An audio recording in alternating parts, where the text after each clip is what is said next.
Hello guys, welcome to my new video. নতুন room আইয়া কাজ করতে করতে কাজ শেষ হন না। এখন বর্তমানে আরো কিতা কিতা কাজ করা হয়েছে, নতুন আপডেট। এই ভিডিওটা পুরো দেখতে থাকো, তারপরে বুঝবে আমরা আরো কিতা কিতা করছি। রুমও বহুত কাজ করা হয়েছে। নতুন রুম হওয়ার পরে কাজের শেষ নাই, মানে একদিন পরে একদিন হলে কাজ বাড়তেও আছে। কিরকম করলে কিরকম কিতা সুন্দর হইব, ভিডিওটা পুরো দেখো।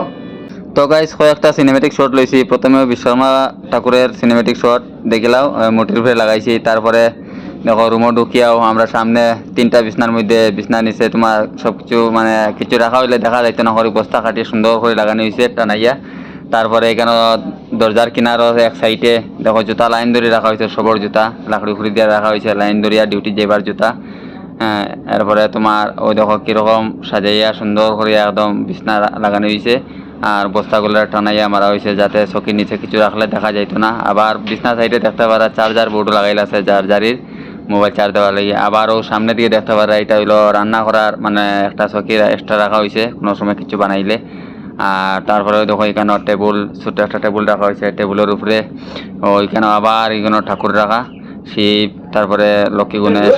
এরপরে দেখো বিছনার উপরে এটা হইলো তোমার কাপড় রাখা লাগি বাঁশ বান্ধিয়া সুন্দর করে একদম আন্নার মতো বানানো হয়েছে। জারজারির বিছনার কিনারও জারজারির কাপড় একদম সেটেল ভাবে। এখন যেটা দেখা এটা হইলো আমার ফ্যান টুন সব এক লাইনে রাখছি, 5 বাঞ্চি বাঁশ বাঞ্চি।